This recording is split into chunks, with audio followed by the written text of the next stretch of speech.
요한계시록 12장입니다. 나눠드린 교재는 35페이지입니다. 자, 12장 제가 봉독하겠습니다. 하늘에 큰 이적이 보이니 해를 입은 한 여자가 있는데 그 발 아래는 달이 있고 그 머리에는 12별의 면류관을 썼더라. 이 여자가 아이를 베어 해산하게 되매 아파서 애써 부르짖더라. 하늘에 또 다른 이적이 보이니 보라, 한 큰 붉은 용이 있어 머리가 7이요 뿔이 10이라. 그 여러 머리에 7 면류관이 있는데 그 꼬리가 하늘별 3분의 1을 끌어다가 땅에 던지더라. 용이 해산하려는 여자 앞에서 그가 해산하면 그 아이를 삼키고자 하더니 여자가 아들을 낳으니 이는 장차 철장으로 만국을 다스릴 남자라. 그 아이를 하나님 앞과 그 보좌 앞으로 올려가더라. 그 여자가 광야로 도망하며 거기서 1260일 동안 저를 양육하기 위하여 하나님의 예비하신 곳에 있더라. 하늘에 전쟁이 있으니 미가엘과 그의 사자들이 용으로 더불어 싸울세. 용과 그의 사자들도 싸우나 이기지 못하여 다시 하늘에서 저희에 있을 곳을 얻지 못한지라. 큰 용이 내어 쫓기니 옛뱀 곧 마귀라고도 하고 사단이라고도 하는 온 천하를 꿰는 자라. 땅으로 내어 쫓기니 그의 사자들도 저와 함께 내어 쫓기니라. 내가 또 들으니 하늘에 큰 음성이 있어 가로되 이제 우리 하나님의 구원과 능력과 나라와 또 그의 그리스도의 권세가 이루었으니 우리 형제들을 참수하던 자 곧 우리 하나님 앞에서 밤낮 참수하던 자가 쫓겨났고 또 여러 형제가 어린 양의 피와 자기의 증거하는 말을 인하여 저를 이기었으니 그들은 죽기까지 자기 생명을 아끼지 아니하였도다. 그러므로 하늘과 그 가운데 거하는 자들은 즐거워하라. 그러나 땅과 바다는 화 있을진저 이는 마귀가 자기의 때가 얼마 못된 줄을 알므로 크게 분내어 너희에게 내려갔음이라 하더라. 용이 자기가 땅으로 내어 쫓긴 것을 보고 남자를 낳은 여자를 핍박하는지라. 그 여자가 큰 독수리의 2 날개를 받아 광야 자기 곳으로 날아가 거기서 그 뱀의 낯을 피하여 한때와 2때와 반때를 양육받으매 여자의 뒤에서 뱀이 그 입으로 물을 강같이 토하여 여자를 물에 떠내려가게 하려 하되 땅이 여자를 도와 그 입을 벌려 용의 입에서 토한 강물을 삼키니 용이 여자에게 분노하여 돌아가서 그 여자의 남은 자손 곧 하나님의 계명을 지키며 예수의 증거를 가진 자들로 더불어 싸우려고 바다 모래 위에 섰더라. 아멘.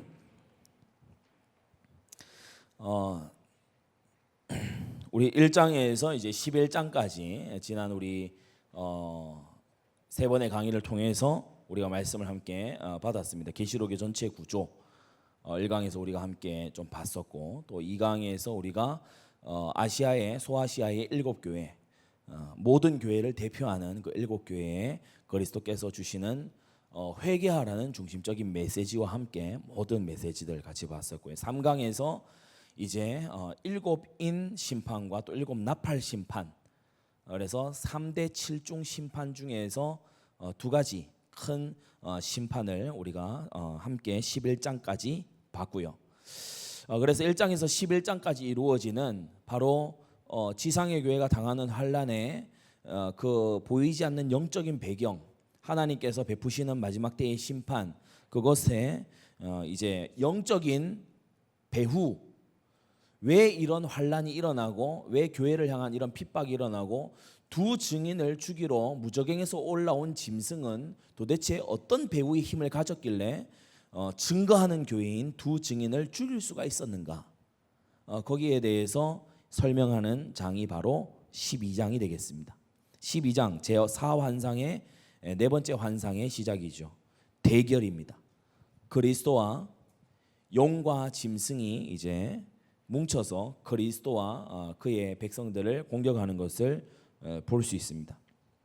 자, 그래서 이제 4-1 계시록 12장은 교회와 마귀를 이제 그려주는데 영적 전쟁의 실체입니다. 영적 전쟁의 실체예요. 많은 정통교회들이 요한계시록을 설교하거나 또는 이렇게 정리하는 것을 좀 부담스럽게 생각하는 것 같습니다. 왜 그런가 이유를 이제 보니까 한 2가지 정도 이유가 있는 것 같아요. 첫째로 좀 신학적인 준비가 부족한 것이 아닌가. 그러니까 요한계시록의 이런 어떤 것을 보려면 여러분도 지금 가지고 계신 교재처럼 구약의 여러 가지 예언들이 총망라되면서 계시록이 읽혀져야 바르게 읽을 수 있거든요. 근데 그러한 어떤 성경을 종합적으로 볼 수 있는 신학적인 준비도가 좀 부족하고 떨어지는 것이 아니냐. 그게 첫 번째고, 두 번째는 성도들의 관심입니다. 성도들이 하나님의 말씀, 주어진 계시의 말씀을 배우려 하기보다 그 말씀을 제쳐두고 다른 그저 현실적인 필요에 따른 메시지, 내 귀를 즐겁게 해줄 만한 그런 메시지, 당장 당면한 내 앞에 선택과 결정에 도움이 될 만한 그런 메시지를 찾고 있지 않은가. 그래서 크게 두 가지 정도의 원인으로 인해서 정통 교단의 많은 성도들이 계시록에 대해서 무지해요. 요한계시록에 대해서 무지해요. 어떤 사람들은 극단적인 주장을 하기도 합니다. 요한계시록 잘못 해석하면 위험하니까 계시록은 주석하거나 설명하지 말고 읽는 자와 듣는 자들이 복이 있다 했지 않냐. 그러니까 그냥 읽고 그냥 들어라. 그러니까 덮어놓고 그냥 읽는 거예요. 근데 거기서 필연적으로 파생되는 문제가 있죠. 뭐예요? 올바른 설명 없이 에디오피아 내시처럼 이 말씀이 무슨 뜻이뇨 했을 때 가르쳐 주는 이가 없는데 어찌 깨달을 수 있느뇨 라고 에디오피아 내시가 되묻지 않습니까? 그래서 올바른 가르침 없이 요한계시록을 읽게 되면 저마다 자기 생각에 빠져들어요. 저마다 자기 추측에 빠져들죠. 더구나 상징으로 되어 있는 이와 같은 책들은 더구나 자기의 추측과 생각에 빠져들게 돼서 이단이 활개칠 수 있는 그러한 토양을 만들어 버리고 맙니다. 요컨대 정통교회가 계시록을 두려워하고 잘 다루지 못하는 그러한 것이 이단으로 하여금 더 활개치게 만들었다는 거예요. 성도 여러분, 우리 안디옥교회 성도 여러분은 이번 정교인 수련회 지나가면서 요한계시록에 대한 확고한 이해가 있게 되기를 바랍니다. 그래서요, 어디 가서 여러분 요한계시록은 우리의 성경이에요. 이거는 뭐 신천지의 것이나 다미성교회의 것이나 장막성전 유재열의 것이나 아니면은 안상홍 하나님의 교회 거기에 소속의 책이 아니라 바로 그리스도를 주로 믿고 그 어린 양의 피로 대속함을 입은 저와 여러분 우리 안디옥 교회를 포함한 우리 모든 정통 교회의 책인 것입니다. 성도는 자신의 성경을 잘 알아야 돼요. 왜냐하면 하나님은 우리에게 많은 것을 주신 것이 아니라 성경 주셨기 때문에 성경을 잘 알아야 돼. 하나님의 편지예요. 잘 알아야 되겠죠. 그래서 35페이지에 나오는 대로 1장에서 11장이 소개하고 있는 이 내용을 보다 상세히 설명하는 것이 12장에서 이제 22장이 되겠습니다. 처음을 딱 펴면 하늘에 큰 이적이 보이니 해를 입은 한 여자가 있더라. 태양을 입은 여자. 아가서 6장 10절에 아침빛같이 뚜렷하고 달같이 아름답고 해같이 맑고 기치를 벌인 군대같이 어미한 여자가 누구인가? 바로 솔로몬이 사모한 술람미 여인을 가리켜 그리고 그리스도와 교회를 예표하는 이 아가서에서 이 여인이 해같이 맑고 기치를 벌린 군대같이 어미한 여자라고 그렇게 표현이 되고 있습니다. 교회를 뜻하는 거죠. 해를 입은 한 여자는 바로 교회를 상징하는 겁니다. 그 발 아래 달이 있습니다. 모든 창세기 37장 9절에도 그렇고 이사야 62장 3절에 여호와의 손에 너는 여호와의 손에 아름다운 면류관이다. 신랑과 신부에 대한 말씀이 이사야 62장에 나오죠. 이사야 66장에도 시온은 구로하기 전에 생산하며 고통을 당하기 전에 남자를 낳았다. 이 시온은 예루살렘을 말하고 이스라엘을 말하는 것이죠. 남자를 낳았다. 이렇게 아가서와 그리고 창세기에 나타난 해와 달과 11별 천상계의 이 존재들을 이스라엘의 가족에다 대입을 시킨 것을 볼 때에 해를 입은 한 여자, 달을 밟고 있는 여자, 12별의 면류관을 쓴 이 여자는 이스라엘과 바로 신약시대의 교회, 하나님 백성을 상징하는 겁니다. 이 여자가 아이를 베어 해산하게 되었어요. 한 남자아이를 낳게 된 거 있죠. 자, 해산하게 되었을 때 여러분 이게 완전히 드라마틱한 그런 지금 서술로 가고 있어요. 해산하는 여인이 싹 보이고 그리고 하늘에 또 다른 이적이 딱 보여요. 누가 나오죠? 보라, 잘 보라. 한 큰 붉은 용이 있어 그랬어요. 크다는 것은 강하다는 거예요. 붉다는 것은 잔인하다는 거예요. 강하고 잔인한 용이 있어. 머리가 7이요. 머리는 이 권세를 말하죠. 그게 7이다. 용인데 7이다. 이 마귀인데, 용 뒤에 나오면은 마귀, 사단이라고도 하는 옛 뱀, 이 마귀인데 머리가 7이에요. 하나님을 모방하는 겁니다. 하나님이 되고 싶어 안달이 난 거예요. 전능자가 되고 싶어 안달이 난 거예요. 뿔이 열이라 마찬가지입니다. 그 머리에 7 면류관을 썼어요. 하나님께 도전하는 겁니다. 왕 중의 왕이 되고 싶은 거예요. 지극히 높은 자와 보좌를 비기고 싶은 거예요.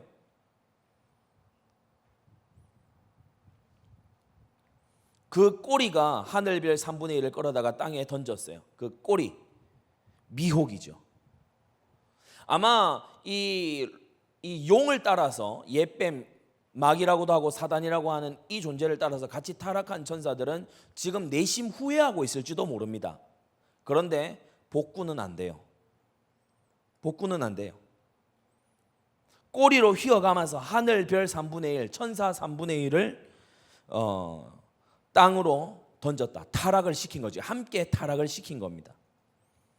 용이 해산하려는 4절, 여자 앞에서 그가 해산하면 그 아이를 삼키고자 했어요. 자, 사단의 공격 목표.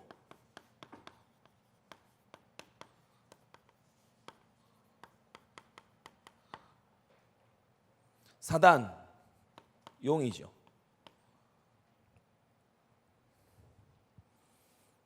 먼저 우리가 9절로 가서 보면 큰 용이 내어 쫓기니 옛뱀 곧 마귀라고도 하고 라고 했어요. 이 용은 정체가 먼저 뭐냐 하면은 옛뱀입니다. 창세기 3장 나오는 그 뱀입니다. 옛뱀이다 무슨 말이죠? 거짓으로 사람을 타락시킨. 네가 이 나무의 실과를 먹는 날에 네 눈이 밝아 하나님과 같이 될 줄을 하나님이 아심이니라. 거짓으로 인류를 타락시킨. 그리고 마귀라고도 한다. 무슨 자냐? 이간자. 이간하는 자. 하나님과 사람 사이를, 사람과 사람 사이를 이간하는 자. 사단이라고 한다. 사단은 뭐 하는 자냐? 대적하고 반역하고 고소하는 자, 고발자, 참소하는 자. 이 존재가 사단이거든요. 이 사단이 아까 우리가 4절 읽었죠. 아들을 낳으면 그 아이를 삼키고자 한다고 했어요. 4절에 사단의 공격 목표 첫 번째, 그리스도를 공격합니다. 그래서 마태복음 4장에 예수님께 나와서 3가지로 이제 시험을 했죠. 삼키려고 한 거예요. 자신에게 완전히 복속되도록 삼키려고 한 거예요. 그런데 5절에 여자가 아들을 낳았는데 이 아들은 용 따위가 삼킬 수 없는 아들이에요. 그 아들이 어떤 아들이죠? 이는 장차 철장으로, 철막대기로 만국을 다스릴 남자입니다. 우리 주 예수 그리스도이심을 믿습니다. 철장으로 만국을 다스릴 남자다. 무엇의 성취죠? 시편 2편 7절의 성취입니다. 네가 철장으로 저희를 깨트리며 질그릇같이 부수리라. 여러분 질그릇 왜 놔두고요? 철 몽둥이 가지고요. 질그릇 톡 두들기면 질그릇 팍 깨집니다. 뭐 세게 두드릴 필요도 없어요. 뭐 궁금하면 여러분 내일 한번 해보세요. 그냥 이렇게 잘못 툭 건드리면 질그릇 콱 깨져요. 뭐 사기 그릇 이런 거 있잖아요. 이게 철 몽둥이 이런 거 가지고 살짝 탁 하면 와장창 깨져버립니다. 그 정도의 권세가 있으시다. 그 아이를 하나님 아까 그 보좌 앞으로 올려갔다고 했어요. 그래서 용은 이 그리스도를 집어삼키는 데 있어서 실패했습니다.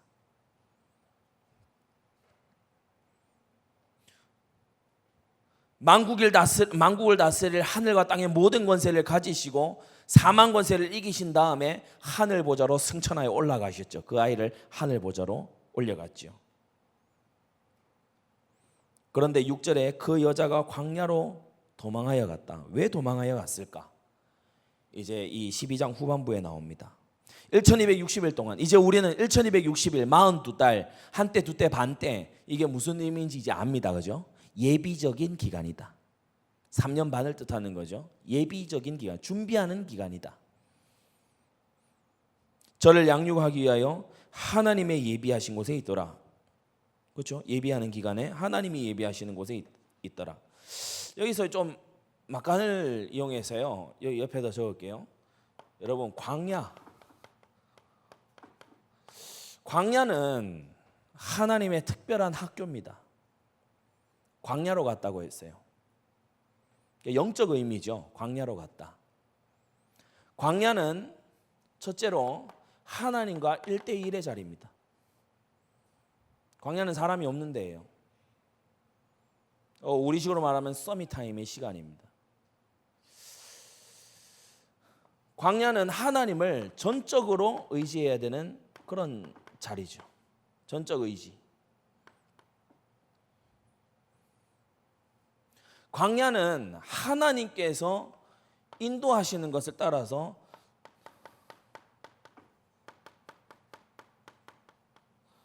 전적으로 따라야 되는 자리입니다. 하나님의 인도를 전적으로 순종해야 되는 자리예요.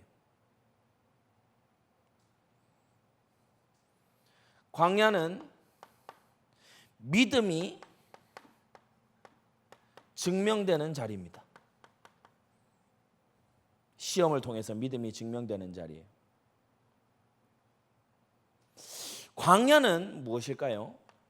광야는 사실은 나를 업그레이드하는 자리입니다.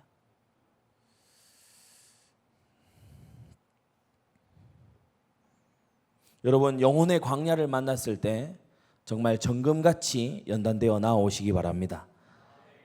영혼의 광야를 만날 때가 있어요. 아무 의지할 곳이 없을 때, 그죠? 누구에게도 말할 수 없는 문제를 마주했을 때, 남편에게도 아내에게도 말할 수 없는 그런 문제를 맞닥뜨렸을 때, 그때 하나님이 광야로 부르시는 겁니다. 광야로 부르시는 거예요. 그때 막 사람 찾아가려고 막 그러지 말고요, 그냥 순순히 광야로 가서 양육을 잘 받으세요. 훈련 잘 받게 되시기 바랍니다.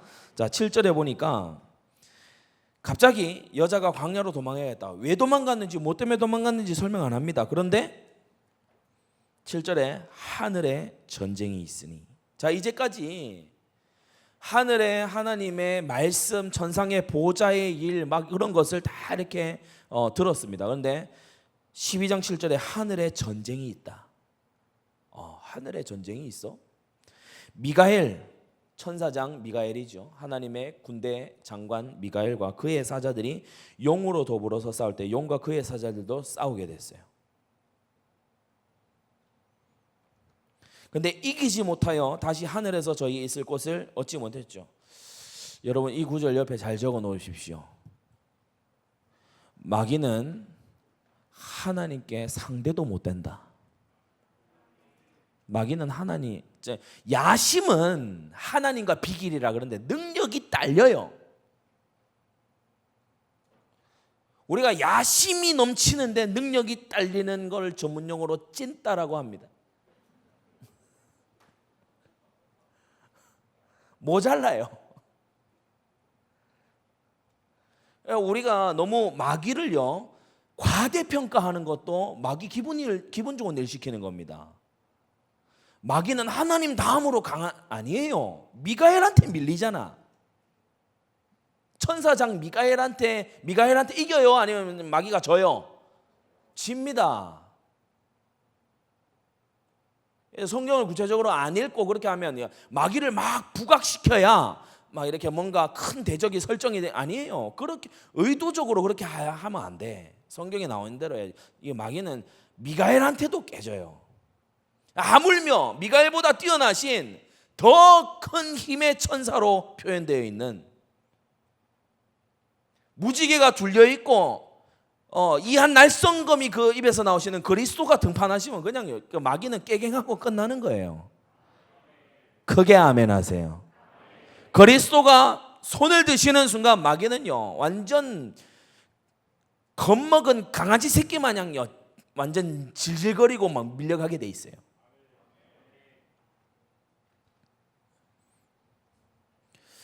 하만에 이래 가가지고 성무 그 동네에 가면은 이 할머니 집 들어가는 그 골목에 어린 시절에 큰 개가요.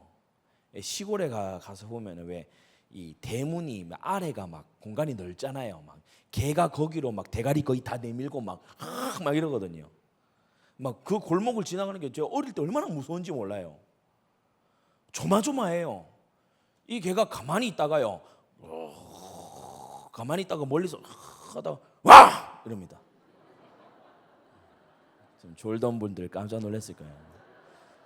어디서 개 소리가 난다. 아니 그 좁은 그 골목 지나가는데 여기서 막 그 집에 개가 막 해갖고 막 하면서 하는 거예요. 그 막 대문 아래로 막 대가리 내밀어가지고 입 벌리고 막 하는 거예요. 나 지금 나 아직 초등학교 1학년 막 이런데 지나갈 때 무서운 거야 내가. 세월이 지났어요.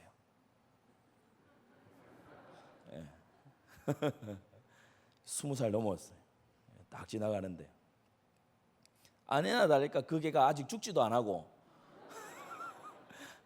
대가리 들이밀고 또 이러는 거예요. 그래 내가 가가지고 발로 진짜 그 머리를 찰라고 가가지고 들어가 하면서 막 이렇게 하니까 걔가 뭐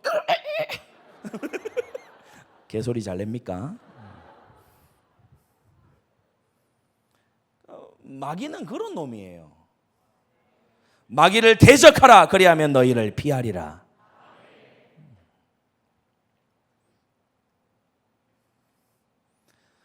원래가 이 건장하고 이런 사람이 가가지고요 딱 지나가면 걔는 꼬랑지 내리고 자꾸 이게 가야 돼. 자꾸 뭐 하루 강아지 법무소인 줄 모르고 앞에서 알짱대고 이러면요 큰일 납니다. 마귀를 그리스도의 이름으로 마귀를 잡아서 어떻게 할까요?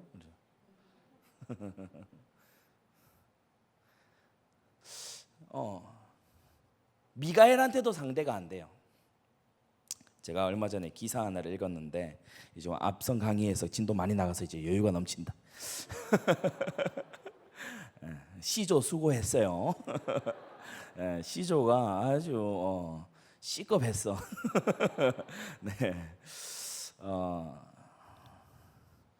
기사 하나를 봤는데 이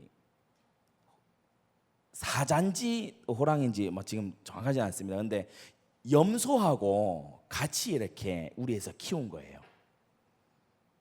호랑이였던 것 같다. 호랑이하고 이 염소가 같이 큰 거예요. 작을 때부터. 이 염소가 호랑이 얼굴도 앞발로 치고 가갖고 막 들이밀고 호랑이도 점점 커지고 염소도 점점 커졌어요. 근데 염소가요 어릴 때 하던 그 버릇 그대로요. 가가지고 막 들이밀고 막 아가리에다 머리 집어넣고 막 깔짱대고 막 길 가다가 발로 차고 막. 어느 날 염소가 덜덜거리면서 쓰러져 있는 거예요. 목을 물렸어. 마귀가 자꾸 깝죽대요.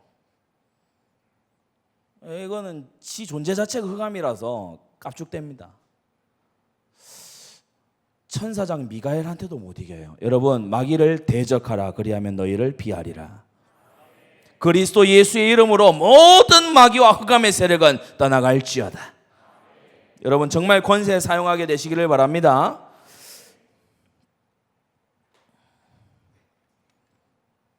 내어 쫓겼어요. 9절 큰 용이 내어 쫓겼어요.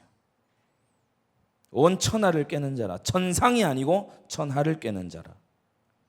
하늘에는 꾀임에 빠지는 자가 더 이상 없어요. 그러나 천하 땅 아래는 이제 아담과 하와부터가 꾀임에 빠져들어가기 시작했죠. 네피림에서 또 꾀임에 빠뜨려서 하나님의 큰 심판을 받게 만들었죠. 그러니까 마귀는 학습 경험이 많이 있어요. 그의 사자들도 저와 함께 내어 쫓겼어요. 그래서 10절에 이제 하늘에서 이 반란군, 용의 군대가 쫓겨나고 나니까 하늘에 큰 음성이 있어 가로되 이제 우리 하나님의 구원과 능력과 나라와 또 그의 그리스도의 권세가 이루었으니 우리 형제들을 참소하던 자, 곧 우리 하나님 앞에서 밤낮 참소하던 자가 쫓겨났고 라고 했습니다. 사단은 뭐 하는 자예요? 밤낮으로 참소하는 자예요. 더 특이한 것은 우리 하나님 앞에서 참소하는 자. 뭐냐? 자꾸요 하나님의 율법에 갖다 걸어요. 법에 갖다 걸어요. 하나님 법대로 하면 이거 틀리지 않습니다. 지는 하나님 법 하나도 안 지키면서 하나님 법대로 하면 이 구원받아야 안 된다 아닙니까? 하나님 법대로 하면 안 된다 아닙니까? 법에 갖다 걸어요. 그리고 자꾸 이렇게 고소해요. 참소하는 거 있죠. 어느 정도 참소한다고 했어요? 10절에 밤낮 참소한다. 마귀는 이런 자예요. 쫓겨났어요. 11절 여러 형제가 어린 양의 피와 자기의 증거하는 말을 인하여 저를 이기었다고 했습니다. 이따가 정리하겠습니다. 그들은 죽기까지 자기 생명을 아끼지 아니했습니다. 12절 그러므로 하늘과 그 가운데 거하는 자들은 즐거워하라. 여러분 우리는 하늘에 우리의 시민권과 우리의 실존이 있음을 믿습니다. 땅과 바다는 화가 있어요. 땅에 속한 자, 우상숭배자들. 바다, 열국을 뜻합니다. 크게 분내어 땅과 바다로 내려갔어요. 자, 그래서 1절에서 우리 6절까지의 이 내용이 이제 중간 텀을 잠깐 쉬었다가 13절에서 이어집니다. 용이 자기가 땅으로 내어 쫓긴 것을 보고 남자를 낳은 여자를 핍박해 했어요. 두 번째, 이 사단의 공격 목표 교회입니다.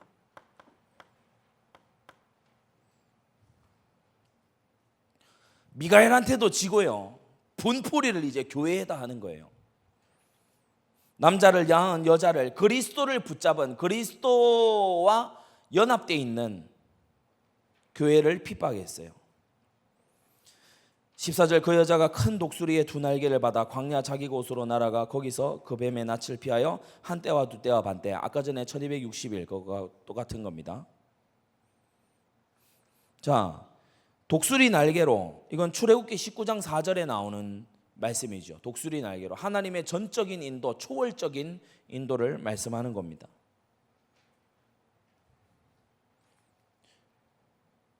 근데 뱀의 낯을 피하여 광야로 갔는데 그것까지 쫓아왔어요. 교회를 핍박하는데 교회를 집요하게 핍박합니다. 집요하게 괴롭혀요. 왜냐?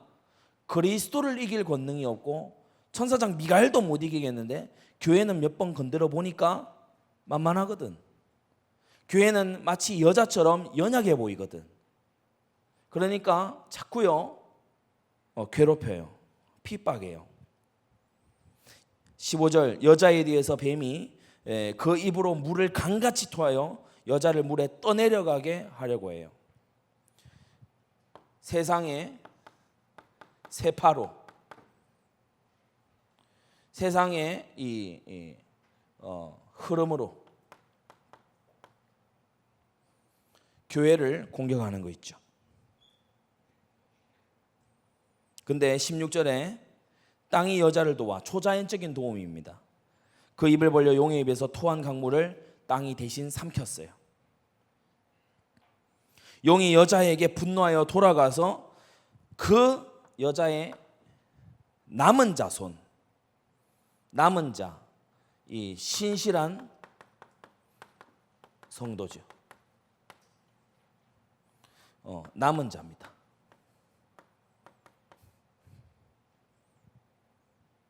교회를 주님께서 초자연적인 역사로 지켜주시니까 여자의 남은 자손 곧 하나님의 계명을 지키며 예수의 증거를 가진 자. 이 신실한 성도는 누구라고요? 하나님의 계명과 예수의 증거, 이걸 가진 자를 더불어 싸우려고 바다 모래 위에 섰습니다.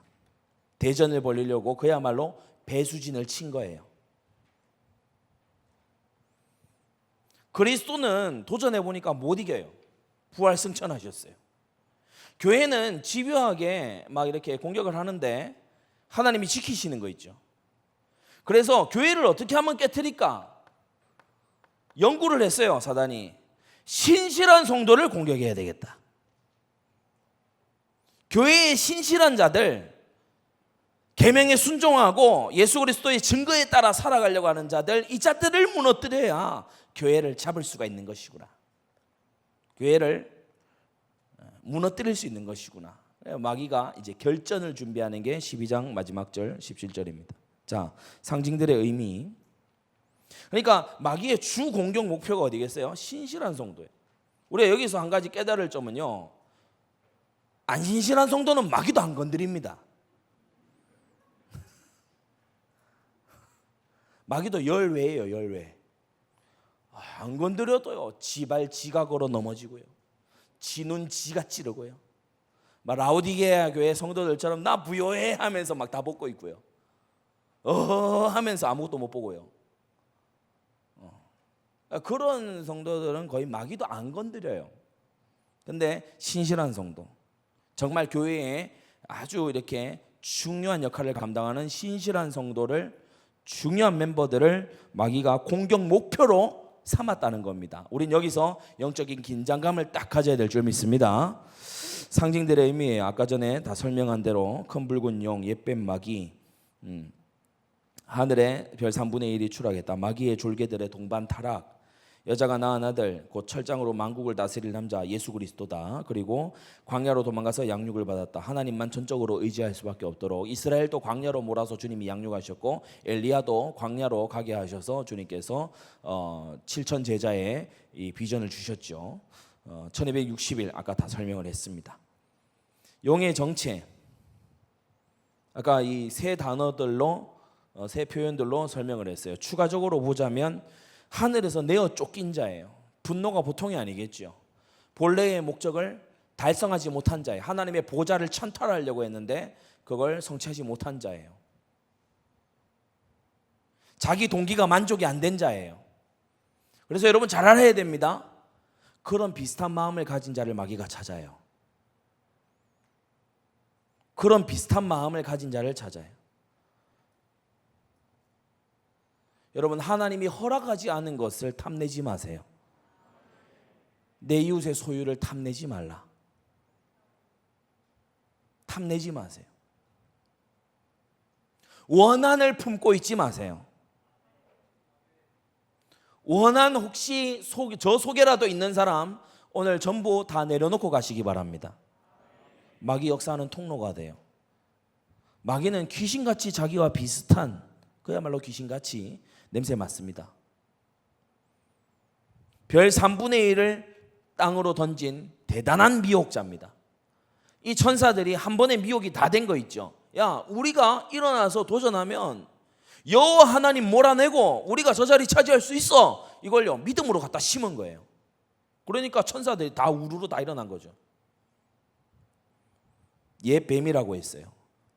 이미 인류를 타락시킨 성공해본 자입니다. 천하를 꿰는 자라고 했어요.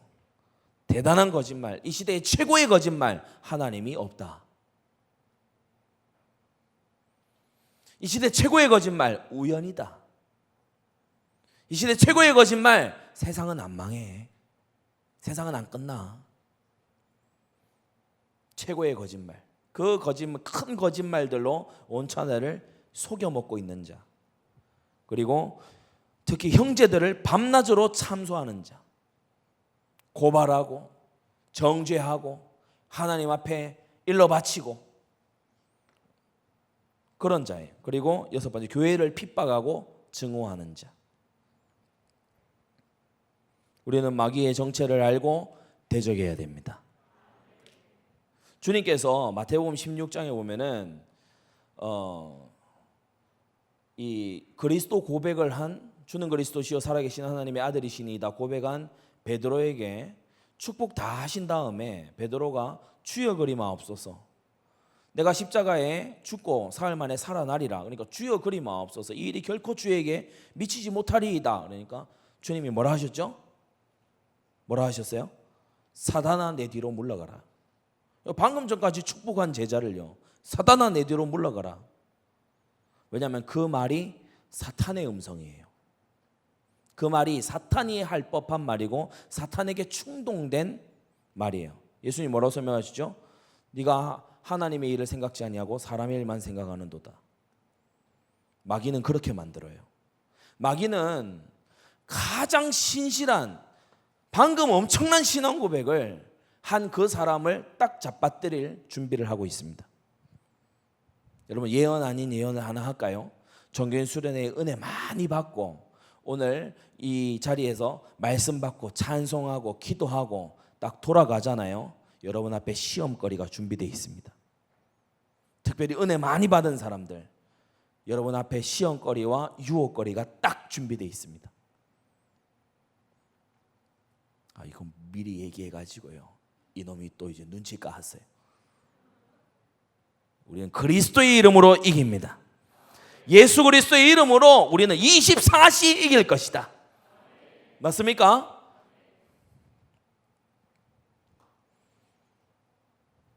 누가 남은 자인가? 네 가지입니다. 어린 양의 피로 자기의 증거하는 말로 믿음을 증명한 자예요. 어린 양의 피, 피복음이죠. 복음입니다.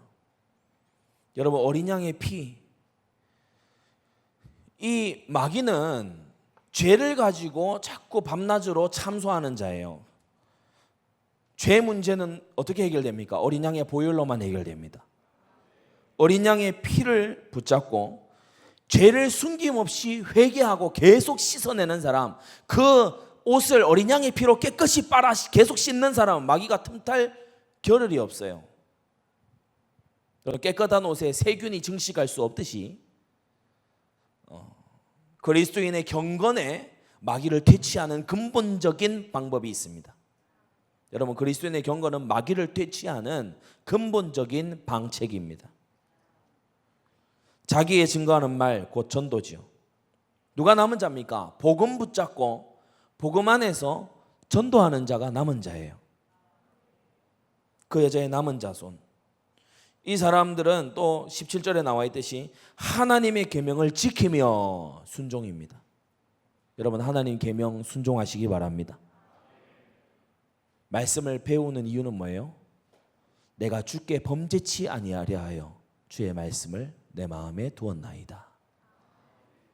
말씀 배우는 이유가 뭐예요? 많이 알아서 필기하려고, 이거 칠판 판서 다 하고 나면 막 좋은 사진 딱 남기려고? 이 얘기했다고 사진 안 찍고 막 도망가 이러지는 마세요. 필요하면 찍을 수 있죠. 근데 그게 목적이 아니죠. 순종하려고, 거역을 하지 않으려고, 하나님을 기쁘시게 하는 자가 되려고 말씀을 배우는 겁니다. 예수의 증거를 가진 자라고 했어요. 곧 예수님은 무엇으로 증거하셨습니까? 하나님의 신실하심, 하나님의 통치하신다는 걸 부활로 증거하셨죠. 부활의 소망을 가진 자를 말합니다.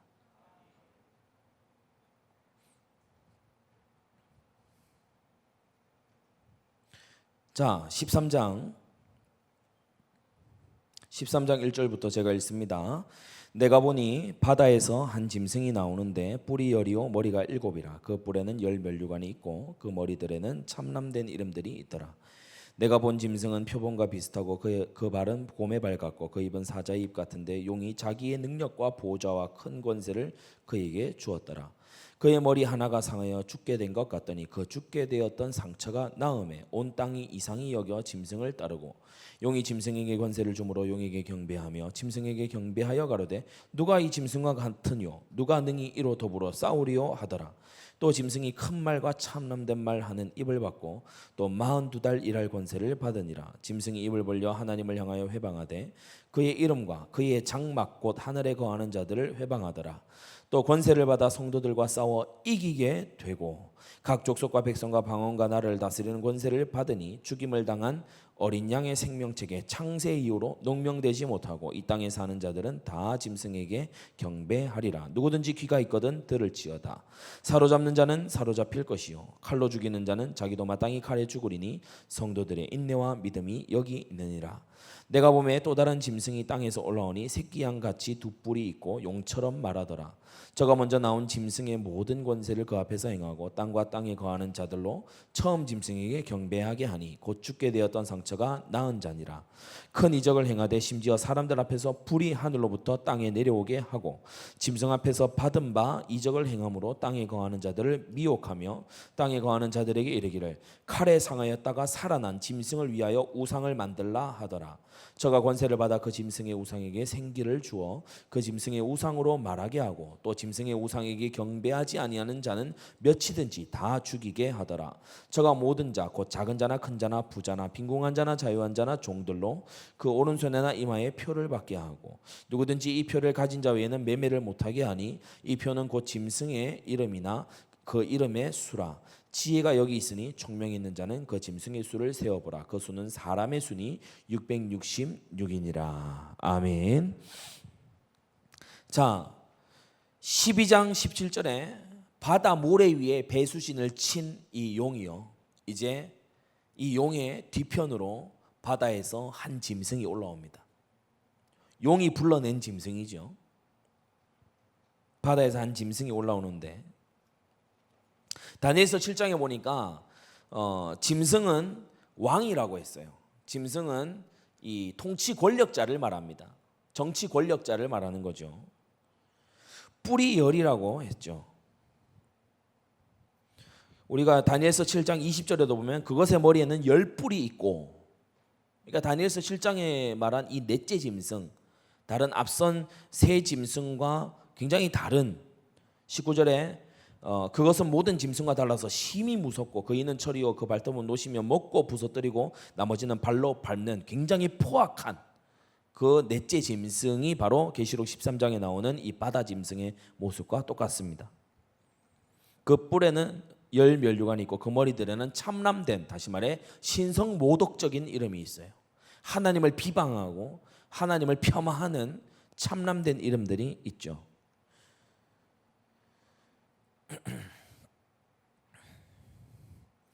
이 다니엘서 7장에 나오는 모든 짐승들을 합쳐놓은 이 모습, 넷째 짐승까지 모든 짐승의 모습을 표범, 곰, 사자 다 합쳐놓은 그 짐승이 바로 이 바다에서 나온 짐승입니다. 용이 자기의 능력과 보좌와 큰 권세를, 용도 자기 보좌가 있어요. 큰 권세를 그에게 주었더라. 이 바다 짐승이 바로 적그리스도입니다.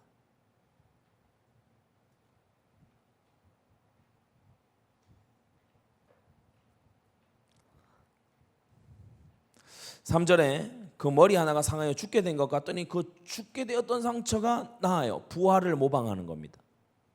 부활을 모방해요. 사람들이 정치에 아주 이렇게 매료되고 막 정치 이야기에 정신없이 막 정신이 팔린 이유가 뭘까요? 막 질 것 같은 선거를 이겼어요. 그리고 막 떨어지는 지지율이 다시 올라가. 막 뭔가 막 이렇게 잊혀져 있던 사람이 갑자기 정계에 막 화려하게 다시 진출해요. 지금 대통령으로 있는 분도 정계 은퇴를 몇 번을 했잖아요, 그죠?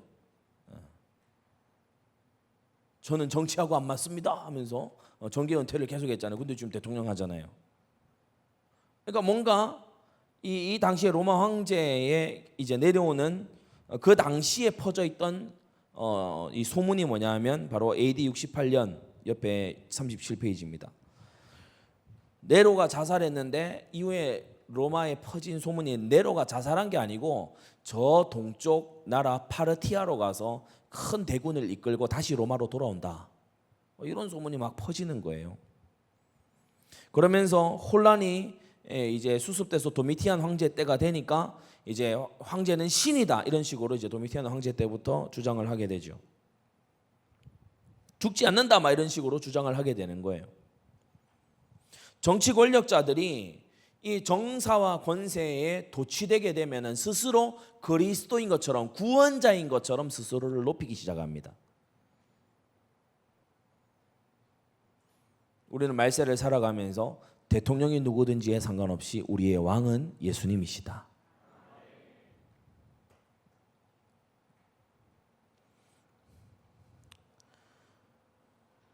온 땅이 이상히 여겨 짐승을 따랐어요.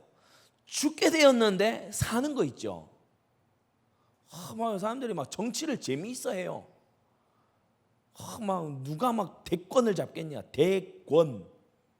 되게 교만한 말인데 큰 권력. 모든 권세는 어린 양 하나님께 있다고 하면서 뭐 대권이 어쩌고 저쩌고 그 얘기를 일상에서 많이들 하죠. 정치 권력입니다. 정치라고 하는 이 메커니즘에 들어가게 되면은 필연적으로 이 짐승의 존재를 만나게 됩니다. 아주 조심스럽게 다뤄야 되는 게 이 정치의 영역이에요. 용이 짐승에게 권세를 주므로 용에게 경배하고 짐승에게 경배하게 합니다. 그러면서 4절은 바로 하나님과 어린 양 그리스도가 받으시는 예배를 모방하는 거죠. 사람들로 하여금 말하게 만듭니다. 누가 이 짐승과 같겠냐? 누가 이로 더불어 싸울 수 있겠냐? 그래서 하나님과 어린 양이 받으시는, 유다의 사자 어린 양이 받으시는 그 경배를 이 용과 짐승이 자기들이 모방해서 막 예배받고자 해요. 사단이 이렇게 하는 목적, 첫째, 자신이 예배받으려고.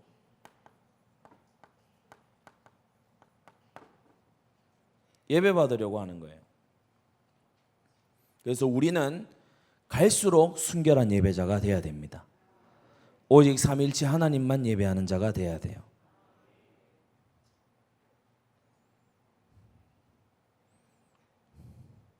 예배에 관계하는 분들은 사단의 꾀임에 넘어가지 않도록 조심해야 됩니다. 예배에서 박수 받으시는 분, 예배에서 주목 받으시는 분, 예배에서 가치 있다고 여겨지시는 분은 오직 하나님이셔야 됩니다. 그래서 어느 교회나 이런 데서 하는 이런 막 뮤지션 불러서 특송하고 이런 거 있잖아요. 우리 웬만하면 안 합니다. 왜냐? 그 예배 순서에 그렇게 넣어서 하는 거 아니에요. 그 사람이 박수 받고 그 사람이 막 잘한다고 막 예배 마친 다음에 연주 멋있지 않았어? 대단하더라. 막 감동적이야. 그 사람에게 올무가 돼요. 안 좋다고. 마귀가요, 지 소원하고 딱 맞는 사람이라고 접근을 해옵니다.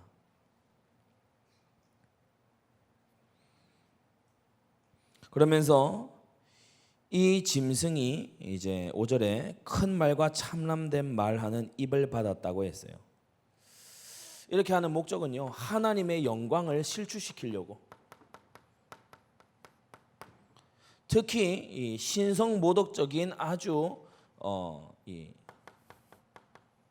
말, 하나님을 굉장히 불신하게 하는 말,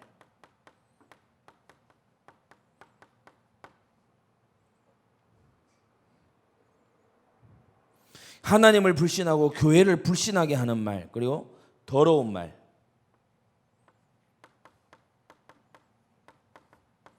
더럽고 누추한 말은 입 밖에 내지 마십시오. 성동에 마땅한 바입니다.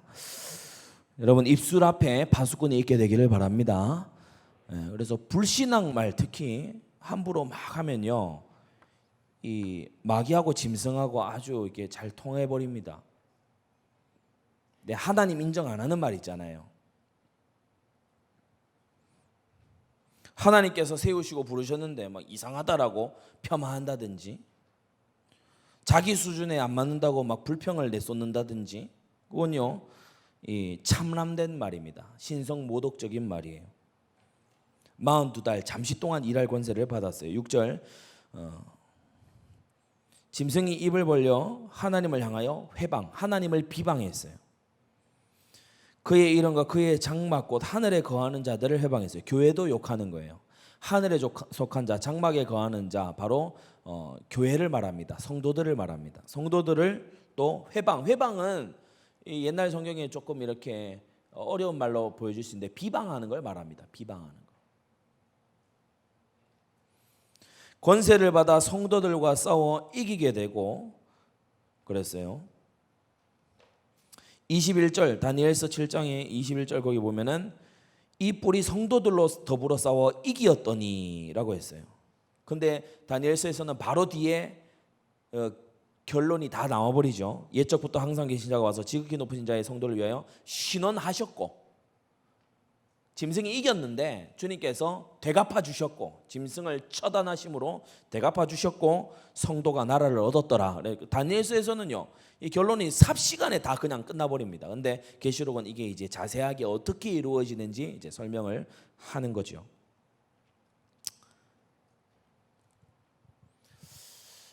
사단이 하는 목적은요 자기가 온 땅을 다스리고자 하는 거예요.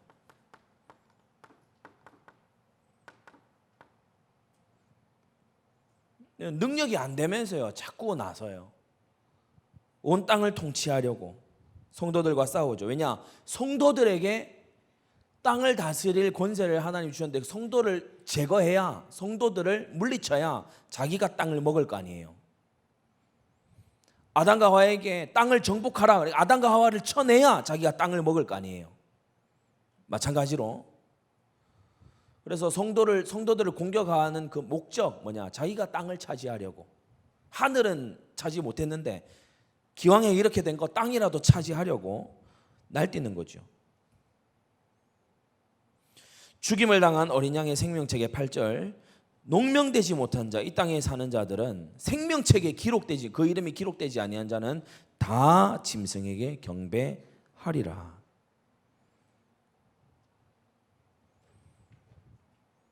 누가복음 10장 20절에 주님은 우리의 이름이 하늘에 기록된 거 그거 하나로 참으로 기뻐하라고 하셨습니다. 여러분 이 기쁨이 있게 되기를 바랍니다. 놀라운 역사 없어도 엄청나게 많은 특이한 경험들 없어도 우리의 이름이 하나님의 생명책에 기록된 것으로 우리는 큰 기쁨을 누립니다.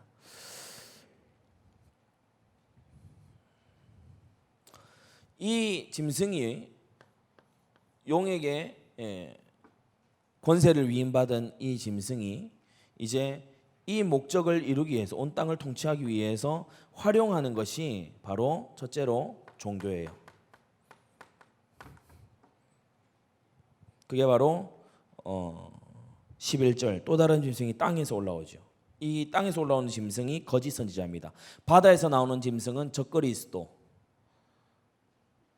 정치 권력. 땅에서 나오는 짐승은 거짓 선지자, 종교 권력. 새끼 양같이 두 뿔이 있었다고 했어요. 이 거룩한 종교인 것 같아요. 잘못 딱 보면 교회인 것 같아요. 근데 그 입의 말은 용처럼 말하더라.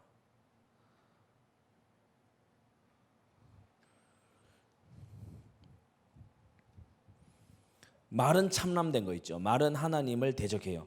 저가 먼저 나온 짐승의 모든 권세를 그 앞에서 행했어요. 이 정치 권력의 적그리스도의 이 모든 걸 그 앞에서 행하고 이 교회를 대적하죠. 이 잘못된 종교 이 앞에 나왔듯이 그리스도를 대적하고 교회를 대적하고 신실한 성도를 대적합니다. 배척합니다. 그리고서 처음 짐승에게 경배하게 했어요. 불이 하늘에서 내려오게 이런 이적도 행해서 열왕기상 18장에 나오는 대로 엘리야가 행했던 이런 기적을 모방하면서 흉내내면서 우상 숭배를 종용하는 거예요. 땅에 거하는 자들을 미혹해서 14절에 뭐라고 합니까? 짐승을 위하여 우상을 만들어라. 우상을 만들어라. 15절 우상에게 생기를 주어 그 짐승이 우상으로 말하게 해요. 이 엄청난 하나님의 창조 역사까지도 이제 모방을 하는 겁니다. 이 종교는 굉장히 비슷한 모방.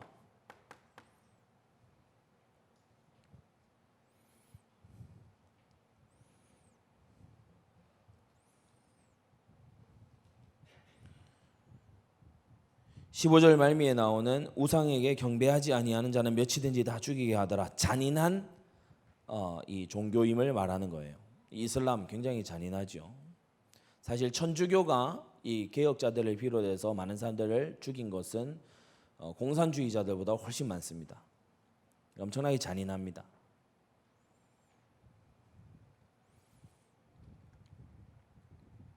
마태복음 24장 24절에 주님은 이미 말씀하시기를 거짓 그리스도들과 거짓 선지자들이 일어나 큰 표적과 기사를 보이어 불이라도 내려서 할 수만 있으면 택하신 자들로 미혹하게 하리라고 했어요. 여러분 깨어 있어야 됩니다. 거짓 선지자, 거짓 그리스도가 일어난다고 말씀하셨어요. 거짓 그리스도는 곧 적그리스도입니다. 거짓 선지자는 땅에서 올라온 짐승입니다. 일어나게 된다고 주님은 미리 경고하셨습니다. 미혹함을 받지 않으려면 기록된 말씀 밖으로 넘어가면 안 돼요. 어디 있죠? 고린도전서 4장 6절. 기록한 말씀 밖에 넘어가지 말아라. 넘어가지 말아라. 오른손과 이마에 표를 받게 했어요. 자, 아래 이제 표를 보겠습니다. 666도 있다가 여기서 설명이 되니까 삼위일체 하나님을 모방하고 있어요. 이 용이 모방하고 있어요. 삼위일체 하나님은 성부, 성자, 성령 하나님이죠. 그런데 오른쪽에 용과 짐승과 거짓 선지자, 용과 또는 두 짐승, 바다 짐승, 땅 짐승. 그렇게 해서 용이요 옆에 두 짐승을 끼고 삼위일체를 흉내내요. 일찍 죽임을 당한 것 같은 어린 양이 성도를 다스리는 것을 보고요 모방해서 치명적인 상처가 낫는 퍼포먼스를 합니다. 성도들을 인치시는 이 모습을 보고서 이 짐승의 표를 사람들에게 갖다 붙이는 거예요.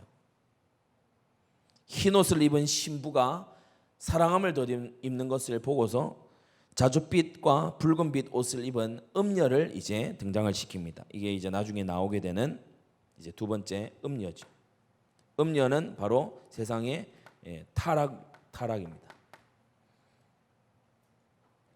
사단은 크게 이 두 가지 전략을 통해서 세상을 먹어 들어가죠. 유사 종교와 죄악 문화를 통해서. 나중에 17장에 나오게 됩니다.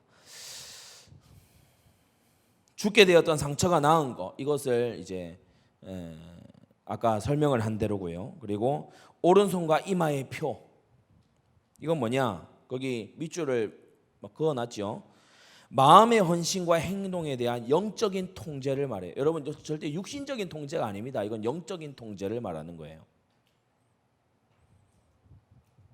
그래서 짐승의 표를 받았다, 이 말은 사단의 종로로다고 사단의 심부름꾼이 되는 것을 말합니다. 실제 사탄교를 믿는 사람도 있어요. 그런데 거기에만 국한된 것이 아니라 사탄적인 생각이 자기 생각 앞에 딱 와 있는 거예요. 사탄적인 행동과 삶의 습관이 자기의 손앞에 와 있는 거예요. 특별히 로마 시대 때 상거래 길드가 이제 있을 때 그 손목에 표시를 하게 했죠. 길드를 가입했다는 증거로 황제를 숭배해야 했습니다. 666은 우리가 서론을 하면서 했던 게마트리아에 따르면 네로 황제를 정확히 지칭을 하고요. 근데 우리가 네로 황제를 정확히 지칭한다, 그것만 딱 알고 지나가면 곤란합니다. 네로 황제로 대변되는 이 황제의 정신, 황제 정신. 황제 정신이 뭐예요? 내가 하고 싶은 대로 한다. 내가 신이다. 이게 오늘날 사상은 뭡니까? 뉴에이지 사상입니다. 내가 신이다. 내가 왕이고 내가 신이고 내 뜻대로 한다. 뉴에이지 사상입니다. 인간이 신이 될 수 있다. 그 아래 보면은 존 스토트의 그리스도의 십자가에서 제가 가져왔는데, 첫 번째 짐승의 특징이 박해였다면 바다 짐승의 특징은 잔혹하게 정치 권력으로 찍어 누르는 거예요. 박해였다면 두 번째 짐승의 특징은 기만입니다. 유사한 걸 만들어내는 거예요. 모방하는 겁니다. 사람들은 첫 번째 짐승에게 경배를 강요당하며 짐승의 표를 받도록 강요당하는데 이 표가 없이는 세상 일에 참여할 수가 없다. 이 두 번째 짐승은 뒤에 거짓 선지자라고 불린다. 비록 요한의 시대에는 이 짐승이 황제 숭배를 강요하는 자로 상징화되었지만 우리 시대는 그것이 모든 거짓된 종교와 이데올로기, 즉 사람들의 경배를 살아계신 하나님 외에 다른 존재에게로 유도하는 것을 상징합니다. 그래 하나님을 경배하지 않고 지가 경배받으려고 제사상 왜 차리게 자꾸 만듭니까? 거기에 지가 와서 인간한테 절 받으려고. 그죠? 그러니까 마귀의 목표는 지가 경배받는 거예요. 그리고 하나님 영광을 실추시키는 거예요. 어떻게든 교회에 똥물을 끼얹는 거예요. 그리고 온 땅을 지 뜻대로 통치하고자 하는 거예요. 이 사단의 목적은 괴멸될 줄로 믿습니다. 절대 이루어지지 않아요. 괴멸됩니다. 우리는 하나님만 예배할 거고요. 우리는 하나님의 영광을 위해서 살 거고요. 우리는 하나님께서 다스리시는 나라를 일구어 갈 겁니다. 자, 14장 제가 읽습니다. 또 내가 보니 어린 양이 시온산에 섰고 그와 함께 14만 4천이 섰는데 그 이마에 어린 양의 이름과 그 아버지의 이름을 쓴 것이 있도다. 내가 하늘에서 나는 소리를 들으니 많은 물소리도 같고 큰 내성도 같은데 내게 들리는 소리는 검은 고 타는 자들의 그 검은 고 타는 것 같더라. 저희가 보좌와 내 생물과 장로들 앞에서 새 노래를 부르니 땅에서 구속함을 얻은 14만 4천인 밖에는 능히 이 노래를 배울 자가 없더라. 이 사람들은 여자로 더불어 더럽히지 아니하고 정절이 있는 자라. 어린 양이 어디로 인도하든지 따라가는 자며 사람 가운데서 구속을 받아 처음 익은 열매로 하나님과 어린 양에게 속한 자들이니 그 입에 거짓말이 없고 흠이 없는 자들이더라. 또 보니 다른 천사가 공중에 날아가는데 땅에 거하는 자들 곧 여러 나라와 족속과 방언과 백성에게 전할 영원한 복음을 가졌더라. 그가 큰 음성으로 가로되 하나님을 두려워하며 그에게 영광을 돌리라. 이는 그의 심판하실 시간이 이르렀음이니 하늘과 땅과 바다와 물들의 근원을 만드신 이를 경배하라 하더라. 또 다른 천사 곧 둘째가 그 뒤를 따라 말하되 무너졌도다 무너졌도다 큰 성 바벨론이여 모든 나라를 그 음행으로 인하여 진노의 포도주로 먹이던 자로다 하더라. 또 다른 천사 곧 셋째가 그 뒤를 따라 큰 음성으로 가로되 만일 누구든지 짐승과 그의 우상에게 경배하고 이마에나 손에 표를 받으면 그도 하나님의 진노의 포도주를 마시리니 그 진노의 잔에 섞인 것이 없이 부은 포도주라. 거룩한 천사들 앞과 어린 양 앞에서 불과 유황으로 고난을 받으리니 그 고난의 연기가 세세토록 올라가리로다. 짐승과 그의 우상에게 경배하고 그 이름의 표를 받는 자는 누구든지 밤낮 쉼을 얻지 못하리라 하더라. 성도들의 인내가 여기 있나니 저희는 하나님의 계명과 예수 믿음을 지키는 자니라. 또 내가 들으니 하늘에서 음성이 나서 가로되 기록하라. 자금 이후로 주 안에서 죽는 자들은 복이 있도다 하시매 성령이 가라사대 그러하다. 저희 수고를 그치고 쉬리니 이는 저희 행한 일이 따름이라 하시더라. 또 내가 보니 흰 구름이 있고 구름 위에 사람의 아들과 같은 이가 앉았는데 그 머리에는 금 면류관이 있고 그 손에는 이한 낫을 가졌더라. 또 다른 천사가 성전으로부터 나와 구름 위에 앉은 이를 향하여 큰 음성으로 외쳐 가로되 네 낫을 휘둘러 거두라. 거둘 때에 이르러 땅에 곡식이 다 익었음이로다 하니 구름 위에 앉으시니가 낫을 땅에 휘두르매 곡식이 거두어지니라. 또 다른 천사가 하늘에 있는 성전에서 나오는데 또한 이한 낫을 가졌더라. 또 불을 다스리는 다른 천사가 제단으로부터 나와 이한 낫 가진 자를 향하여 큰 음성으로 불러 가로되 네 이한 낫을 휘둘러 땅에 포도송이를 거두라. 그 포도가 익었느니라 하더라. 천사가 낫을 땅에 휘둘러 땅에 포도를 거두어 하나님의 진노의 큰 포도주 틀에 던짐에 성 밖에서 그 틀이 밟히니 틀에서 피가 나서 말굴레까지 닿았고 1600 스다디온에 퍼졌더라. 아멘. 어린 양이 시온산에 서 계십니다. 승리한 교회를 영접하시기 위해서. 스데반이 사도행전 7장 말미에 보았던 보라 인자가 서신 것을 내가 본다. 그게 이 장면입니다.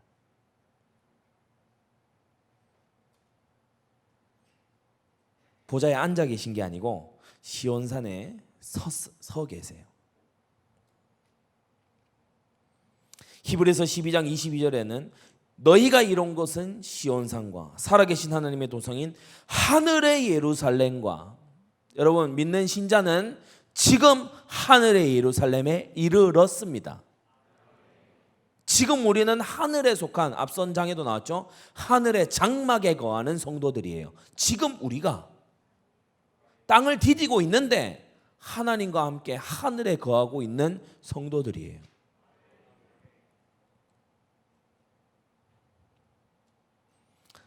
그와 함께 14만 4천이 서 있죠. 7장에 나왔던 그 내용과 여러분이 한번 보셔도 좋을 것 같습니다. 자,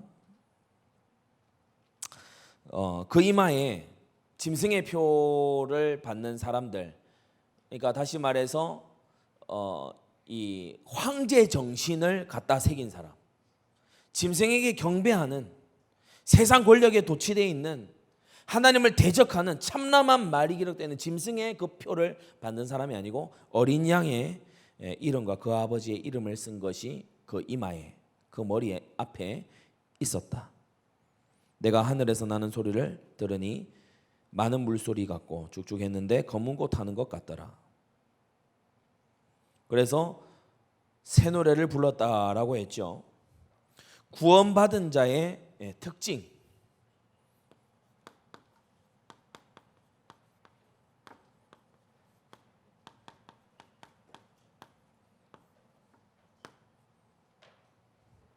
첫째로 그 입에 감사 찬양이 있습니다.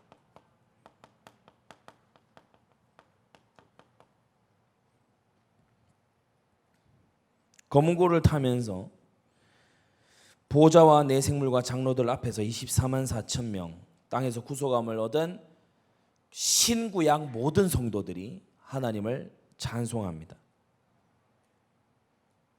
당연히 구속함을 받은 사람들 외에는 새 생명 얻은 자가 부를 이 새 노래, 새 창조 속에 들어갈 이 새 노래를 배울 자는 없는 거죠. 여러분, 새 노래는 숨겨진 말씀이 아니고 하나님을 찬미하는 찬송입니다.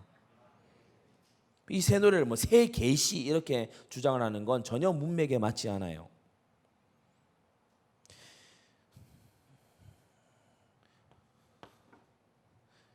구원받은 성도들의 특징은 바로 4절에 정절이 있는 자라, 여자로 더불어 더럽히지 아니하고 정절이 있는 자라, 영적 순결을 말합니다.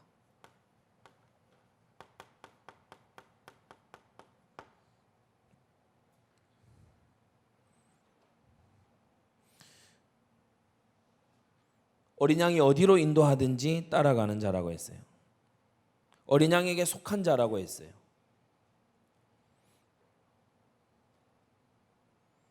5절에 이 자들은 그 입에 거짓말이 없고 흠이 없는 자들이다. 셋째로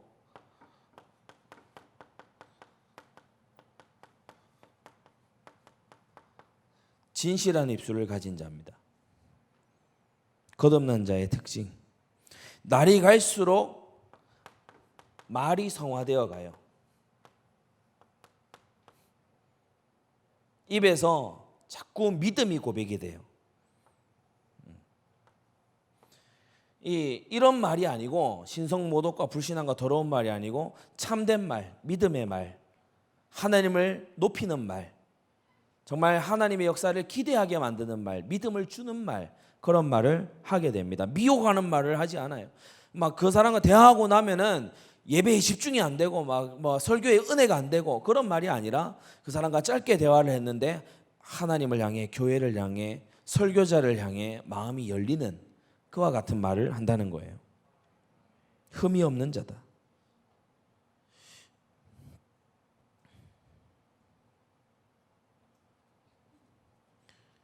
에베소 5장 26절 27절에도 자기 앞에 영광스러운 교회로 세우사 티나 주름 잡힌 것이나 이런 것이 없이 거룩하고 흠이 없게 하려 하신다고 했어요. 그게 완성된 게 계시록 14장입니다. 자, 새 천사가 이제 공중에 날아가면서 승리를 외칩니다. 마치 이제 승리한 이 모든 병사들이 있는 중에 하늘에서 이 뭐 우리로 치면 비행기가 날아가면서 이제 승리의 축포를 확 쏘죠. 그것처럼 새 천사가 날아가면서 승리를 선포하는 모습이 이제 나타나죠. 공중에 날아가는데 영원한 복음을 가졌더라. 그러면서 이제 뒤에 쭉 설명을 합니다. 이 부분에 대해서는 우리가 38페이지 표에서 볼게요.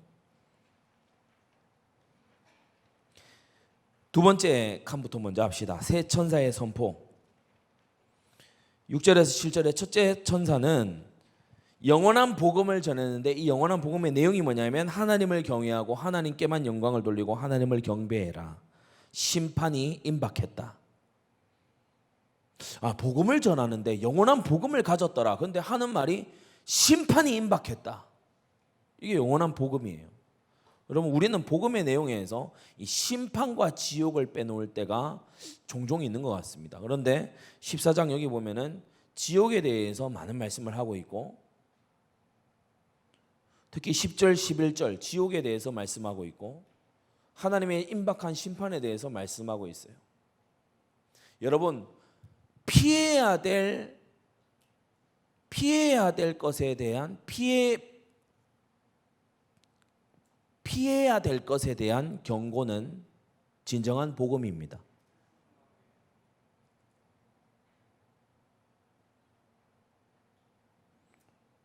(15톤) 트럭이 막 내려와요. 그런데 어린아이가 여기서 막 놀고 있어요. 피해! 거기 있으면 안 돼! 이 아이에게는 꼭 필요한 복음이에요. 그렇죠? 다가올 심판과 지옥, 거기에 대해서 알리는 게 심판과 지옥에 처한 사람에게는 복음 중에 복음입니다. 여러분, 정말 이 복음의 중요한 내용을 빠트림이 없게 되기를 바랍니다. 하나님을 경외해라. 왜냐? 심판이 가깝다. 이것을 일컬어 영원한 복음이라고 했어요. 둘째 천사는 또 날아가면서 말하는데 8절부터 보게 되면 무너졌도다 큰 성 바벨론이여라고 했어요. 온 세상을 우상 숭배와 세속주의로 물들게 했던 이 흑암의 이 도시, 흑암의 도성, 이때 당시에는 로마를 바벨론이라고 별칭으로 불렀죠. 무너졌도다. 음행과 진노의 포도주. 이 포도주는 섞지 않고 만든 포도주라고 했죠. 10절에 보면 진노의 포도주, 그 진노의 잔에 섞인 것이 없이 부은 포도주라. 원액을 말합니다. 원액을 다 마시게 했어요. 거기 태그 있는 거기, 우리의 진노의 잔은 예수님이 이미 다 마시셨습니다.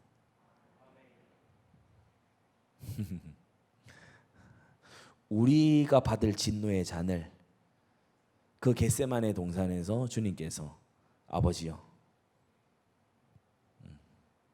이 잔이 내게서 지나갈 수 없거든 아버지의 뜻대로 되기를 원하나이다. 그리고 그 잔을 마시시죠.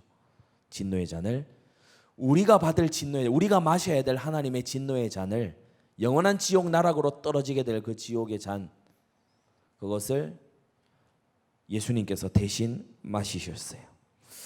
셋째 천사가 날아가면서 선포합니다.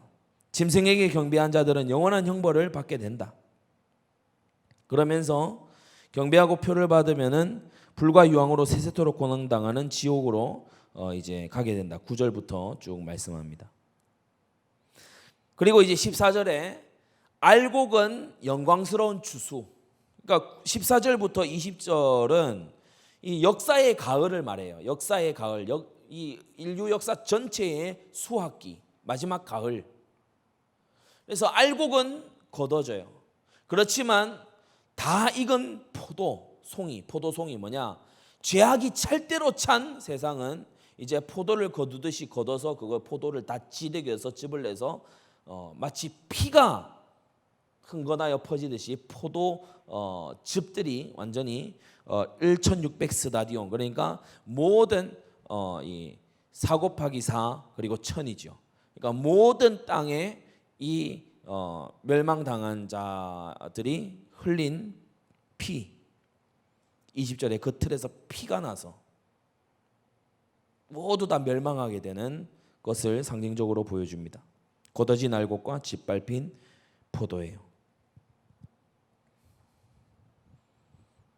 성도들의 인내와 상급 12절부터 나오죠. 여러분 계시록 14장 12절은 우리가 좀 암송을 해야 되는 구절입니다. 바벨론이 무너지고 지옥 유황 불못으로 지옥으로 불신자들과 우상 숭배자들이 막 쏟아져 들어가는 그와 같은 말세의 때에 하나님의 진노가 그야말로 포도주 잔처럼 부어지는 그 진노의 날에 성도들의 인내는 여기 있다. 하나님의 계명, 예수 믿음이죠. 하나님의 계명, 우리는 하나님의 계명을 생각 앞에 두어야 될 줄 믿습니다. 이게 하나님의 계명에 맞는 건가? 이걸 항상 점검을, 내 생각, 내가 지금 하는 생각과 내가 지금 품은 마음이 하나님 계명에 맞나? 이거 점검해야 돼요. 예수 믿음을 우리의 손에 앞세워야 됩니다. 바른 교리를 가지고 사랑과 경건을 가지고 정결한 삶을 살아가야 되겠죠. 영원한 안식이 성도에게 주어진다. 13절에 그렇게 나와 있죠. 자금 이후로 주 안에서 죽는 자들은 복이 있다. 왜냐? 지옥에 가지 않아요. 영원한 천국에 가게 되고 죄와 마귀와 더 이상 안 싸워도 되고요. 완전한 이 안식 속에 들어가죠. 행한 일이 따른다. 은혜로 행한 일임에도 주님은 칭찬과 상급을 주시는 너무나 고마우신 주님이십니다. 10절 11절에 나와 있는 지옥이란 어떤 곳이냐 우리가 좀 알고 가야 되겠죠. 지옥은 뭐냐면 하나님의 진노의 극한입니다. 하나님의 진노의 극대화된 장소. 나중에 20장에 나오듯이 이 지옥은 불과 유황이 타는 불못이에요. 11절에 나오듯이 고통의 연기가 세세토록 올라가고 밤낮 쉬지 못하는 때예요. 여러분 쉴 수 있다는 게 참 얼마나 감사한 일입니까? 그죠? 어려운 일을 막 하다가도요 쉴 수 있다는 거 참 이렇게요 좋은 일이에요. 근데 밤낮 못 쉬어요. 언제까지 못 쉬냐? 영원히 못 쉬어요. 거기가 지옥입니다. 여러분 지옥 갈 사람 건져야 되지 않겠습니까? 지옥 갈 사람 복음 전해서 건져야 되잖아요.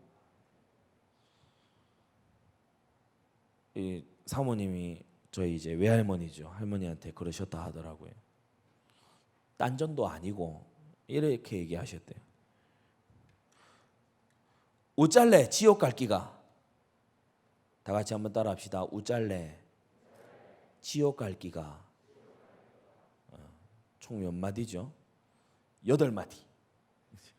8마디. 우짤래 지옥 갈 기가. 이게 이제 뇌리에 박힌 거예요. 어느 날 이제 외할머니가 생각이 드셨대요.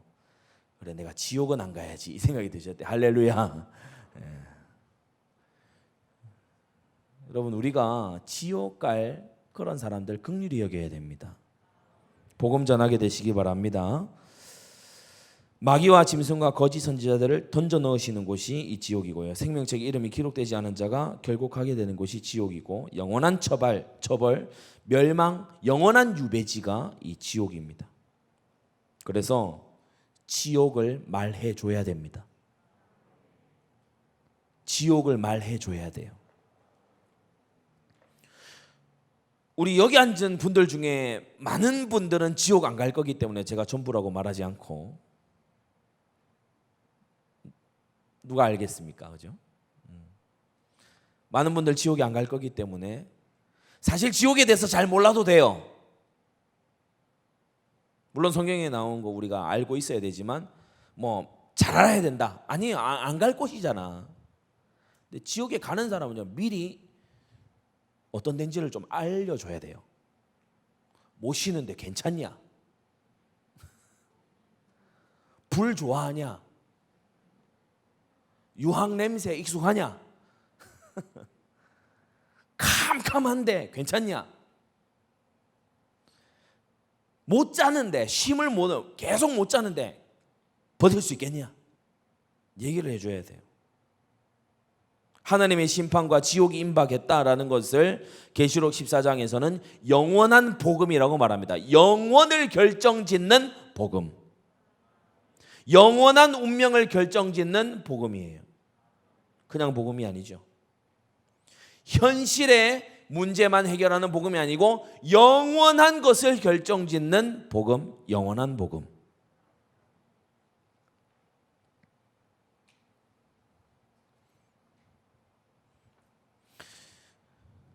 자, 15장 이제 제5환상의 시작입니다. 이렇게 해서 이제 하나님의 이 심판 12장에서 14장, 12장에 마귀가 등장을 했고 13장에 짐승이 등장을 했고 14장에 주님이 다 심판하셨어요. 압축판이에요. 이제 갈수록 호흡이 빨라집니다. 1장에서 11장까지 설명을 했던 게 이제 12장에서 14장, 이제 15장, 16장에 또 설명이 되고 그다음에 17장부터 마지막 이제 음녀 바벨론의 이제 멸망 이런 것이 이제 설명이 되죠. 자, 15장 1절에서 8절 제가 읽습니다. 또 하늘에 크고 이상한 다른 이적을 보매 일곱 천사가 일곱 재앙을 가졌으니 곧 마지막 재앙이라. 하나님의 진노가 이것으로 마치리로다. 또 내가 보니 불이 섞인 유리바다 같은 것이 있고 짐승과 그의 우상과 그 이름의 수를 이기고 벗어난 자들이 유리바다가에 서서 하나님의 검은 고를 가지고 하나님의 종 모세의 노래 어린 양의 노래를 불러가로되 주 하나님 곧 전능하신 이시여 하시는 일이 크고 기이하시도다. 만국의 왕이시여 주의 길이 의롭고 참되시도다. 주여 누가 주의 이름을 두려워하지 아니하며 영화롭게 하지 아니하오리까. 오직 주만 걸어가시니이다. 주의 의로우신 일이 나타났음에 만국이 와서 주께 경배하리이다 하더라. 또 이 이후에 내가 보니 하늘에 증거 장막의 성전이 열리며 일곱 재앙을 가진 일곱 천사가 성전으로부터 나와 맑고 빛난 세마포 옷을 입고 가슴에 금띠를 띠고 내 생물 중에 하나가 세세에 계신 하나님의 진노를 가득히 담은 금대접 일곱을 그 일곱 천사에게 주니 하나님의 영광과 능력을 인하여 성전에 연기가 차게 되매 일곱 천사의 일곱 재앙이 마치기까지는 성전에 능히 들어갈 자가 없더라. 아멘. 자, 이제 마지막 재앙의 시작입니다. 언제 마지막이 오나 했죠. 이제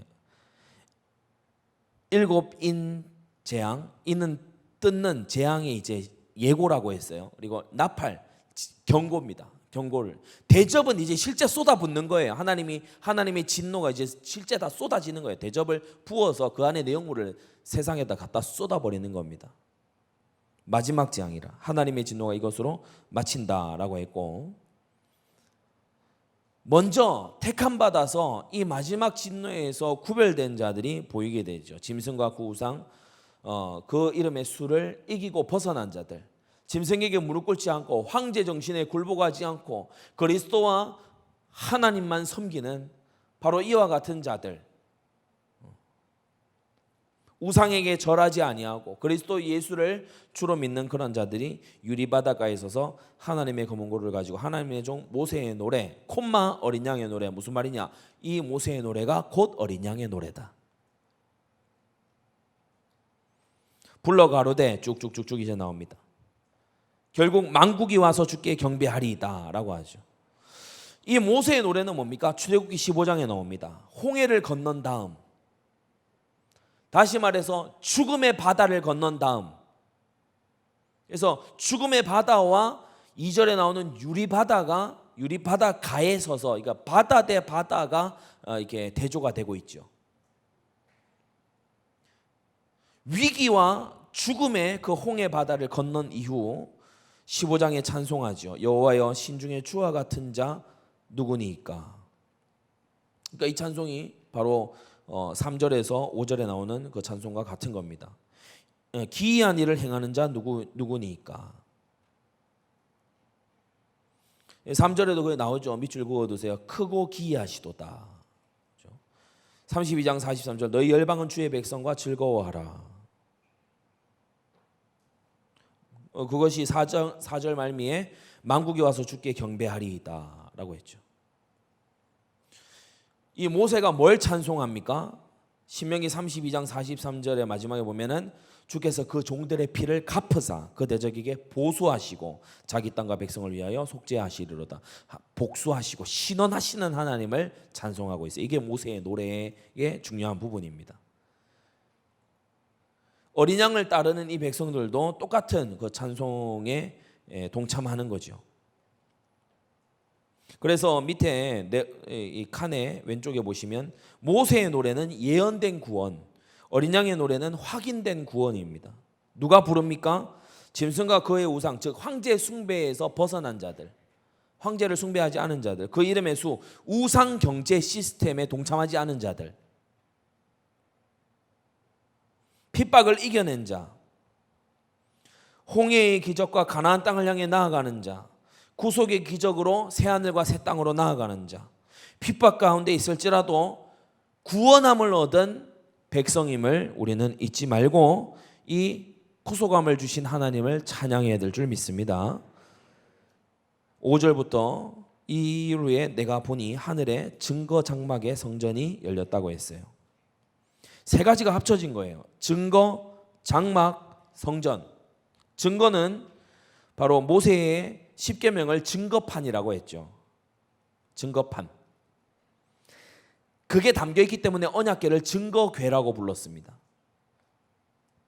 그래서 모세의 계명을, 그 십계명을 담은 그 증거궤, 그것을 의미하는 게 이 증거라는 단어입니다. 바로 언약궤를 말하는 거죠. 옆에 언약궤 적어두세요. 증거궤는 언약궤입니다. 그리고 장막, 모세의 성막을 말하는 겁니다. 하늘에 있는 것을 그 원형을 모형으로 이제 지상에 지었다고 했는데 그 원형이 여기입니다. 하늘에 있는 증거 장막의 성전. 셋째로 성전이라고 했어요. 솔로몬 성전, 스룹바벨 때, 헤롯 때에 또 결국 이 성전은 나중에 우리가 초도에 보았듯이 계시록에서 7 금초대가 있는 그리스도의 임재가 있는 바로 그곳이 진정한 성전이다. 그래서 다 무너져 내린 디도 장군에 의해서 완전히 다 회파된 AD 70년에 다 회파된 그 성전을 다시 지어야 되는 그것이 아니라 이제 신약 교회가 하나님의 임재가 있는 성전이다. 그래서 증거 장막 성전은 원형이자 완성형입니다. 하늘의 장막 성전에도 증거궤, 언약궤가 중심이에요. 이 증거궤 안에 뭐가 들어있죠? 생명의 떡을 상징하는 만나, 우리의 생명, 우리의 생명의 떡이 되시는, 그죠? 나는 하늘로서 온 생명의 떡이니 이것을 먹는 자는 영생하리라. 그 생명의 떡을 상징하는 만나가 들어있죠. 그리고 하나님의 모든 말씀의 명령, 계명을 압축해 놓은 십계명이 들어있어요. 그리고 하나님이 이끄시는 대로 인도함을 받아서 약속의 땅 가나안으로 들어가게 된다라는 사명 감당의 지팡이가 들어있어요. 그래서 십계명을 딱 맞추리면 생명, 계명, 사명입니다. 생명, 계명, 사명. 신앙생활에서 우리가 많은 메시지가 있지만은 제일 중요한 거 딱 기억하기 좋게 딱 3개 요약하자면 생명이 있어야 되고 계명에 순종해야 되고 사명에 충성해야 돼요. 많고 많은 메시지가 있을 수 있습니다. 강조점이 서로 다 다를 수 있습니다. 66권에 수많은 메시지를 할 수 있지만 우리가 가장 근간이 되는 메시지를 정리해 보자면 우리에게 하나님이 주신 새로운 생명이 있어야 되고 주님이 주신 계명에 순종해야 되고 하나님이 우리에게 맡기신 사명에 충성돼야 됩니다. 이거는 어느 본문 어느 성경을 펴든지 생명, 계명, 사명 중에 하나는 들어있게 돼 있어요. 셋 다 있을 수도 있고. 그래서 이 증거궤는요, 이 증거는 장막 안에 들어있었고 나중에 성전 안에도 중심에 들어있었죠. 그래서 성도의 신앙의 핵심 요체가 생명, 계명, 사명이라는 거예요. 성도의 중심. 이 생명을 얻기 위해서 위에 속죄소, 보혈이 뿌려져야 됩니다. 계명의 효력이 우리를 하지 못하게 하기 위해서 위에 보혈이 뿌려져야 됩니다. 사명 감당을 제대로 하기 위해서 우리는 보혈의 공로를 늘 가지고 있어야 됩니다. 언약궤 하나를 가지고도요 정말 많은 묵상과 메시지를 할 수 있습니다. 자, 16장 7 대접 심판 금방 끝납니다. 16장 한 장에 다 끝납니다. 이전에 막 인심판은 막 6번째 멈췄다가 7번째 하고, 나팔도 6번째까지 딱 멈췄다가 7번째 하고 이랬죠. 근데 대접은 한 번에 다 부어버리세요. 16장 읽습니다. 또 내가 들으니 성전에서, 방금 봤던 그 증거 장막 성전, 거기 하나님의 임재의 한 중간, 구체화된 원형이자 완성형인 하나님의 임재의 충만의 그 자리, 성전에서 큰 음성이 나서 7 천사에게 말하되 너희는 가서 하나님의 진노의 7 대접을 땅에 쏟으라 하더라. 첫째가 가서 그 대접을 땅에 쏟음에 악하고 독한 헌대가 짐승의 표를 받은 사람들과 그 우상에게 경배하는 자들에게 나더라. 둘째가 그 대접을 바다에 쏟음에 바다가 곧 죽은 자의 피같이 되니 바다 가운데 모든 생물이 죽더라. 셋째가 그 대접을 강과 물 근원에 쏟음에 피가 되더라. 내가 들으니 물을 차지한 천사가 가로되 전에도 계셨고 시방도 계신 거룩하시니여 이렇게 심판하시니 의로우시도다. 저희가 성도들과 선지자들의 피를 흘렸으므로 저희로 피를 마시게 하신 것이 합당하니이다 하더라. 또 내가 들으니 제단에서 말하기를 그러하다. 주 하나님 곧 전능하신 이여 심판하시는 것이 참되시고 의로우시도다 하더라. 넷째가 그 대접을 해에 쏟음에 해가 권세를 받아 불로 사람들을 태우니 사람들이 크게 태움에 태워진지라. 이 재앙들을 행하는 권세를 가지신 하나님의 이름을 회방하며 또 회개하여 영광을 주께 돌리지 아니하더라. 또 다섯째가 그 대접을 짐승의 보좌에 쏟으니 그 나라가 곧 어두워지며 사람들이 아파서 자기 혀를 깨물고 아픈 것과 종기로 인하여 하늘의 하나님을 회방하고 저희 행위를 회개치 아니하더라. 또 여섯째가 그 대접을 큰 강 유브라데에 쏟음에 강물이 말라서 동방에서 오는 왕들의 길이 예비되더라. 또 내가 보매 개구리 같은 새 더러운 영이 용의 입과 짐승의 입과 거짓 선지자의 입에서 나오니 저희는 귀신의 영이라 이적을 행하여 온 천하 임금들에게 가서 하나님 곧 전능하신 이의 큰 날에 전쟁을 위하여 그들을 모으더라. 보라 내가 도적같이 어리니 누구든지 깨어 자기 옷을 지켜 벌거벗고 다니지 아니하며 자기의 부끄러움을 보이지 아니하는 자가 복이 있도다. 새 영이 히브리어로 아마겟돈이라 하는 곳으로 왕들을 모으더라. 일곱째가 그 대접을 공기 가운데 쏟음에 큰 음성이 성전에서 보호자로부터 나서 가로되 되었다 하니 번개와 음성들과 내성이 있고 또 큰 지진이 있어 어찌 큰지 사람이 땅에 있어오므로 이같이 큰 지진이 없었더라. 큰 성이 세 갈래로 갈라지고 만국의 성들도 무너지니 큰 성 바벨론이 하나님 앞에 기어가신 바 되어 그 맹렬한 진노의 포도주 잔을 받음에 각 섬도 없어지고 산악도 간데 없더라. 또 중수가 1달란트나 되는 큰 우박이 하늘로부터 사람들에게 내림에 사람들이 그 박제로 인하여 하나님을 회방하니 그 재앙이 심히 크미러라. 아멘. 아무 놈도 회개 안 해요. 진짜 어떤 인간도 회개를 안 해요. 그러니까 심판을 받는 거예요. 회개할 종자가 아니라서. 그래서 심판을 받는 거예요.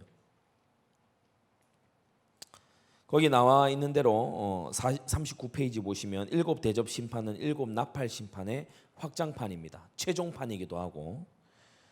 그래서 첫째 나팔을 불었을 때에 피 섞인 우박과 불이 떨어졌었죠. 그런데 여기 이제 독종이 더해집니다. 영육 간의 황폐와 기근과 재앙이 오는데 더해서 육체의 심각한 질병들, 질병이 막 육신을 공격해야 되는 거예요.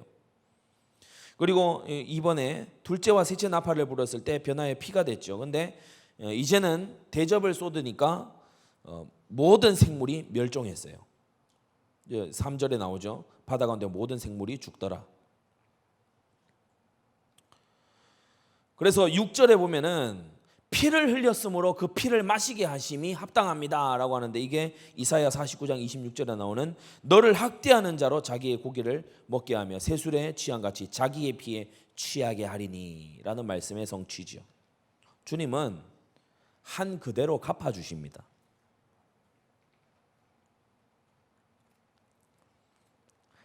넷째 나팔을 불었을 때 어둠이 임했었죠. 근데 여기에는 더해서 태양이 불로 사람들을 태워버려요.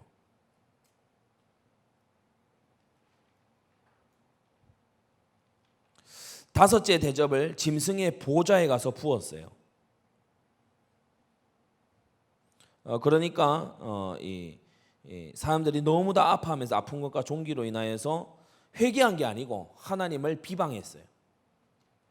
이렇게 우리를 괴롭게 하는 하나님은 우리가 믿을 수가 있느냐 이런 식으로, 사랑의 하나님이 치냐 이런 식으로 비방을 해대는 거죠. 계시록에 다 나와 있습니다. 여섯째가 그 대접을 유브라데에 부르니까 강물이 말랐어요. 예레미야 50장 38절에 가뭄이 물 위에 임하여 그것을 말리우리니 이는 그 땅 바벨론이 조각한 신상의 땅이요 그들은 우상에 미쳤음이니라.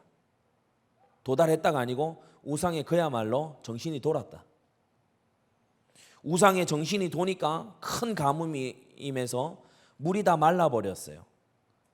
사람에게 필수적인 게 물 아닙니까? 근데 물이 다 말라버렸어요.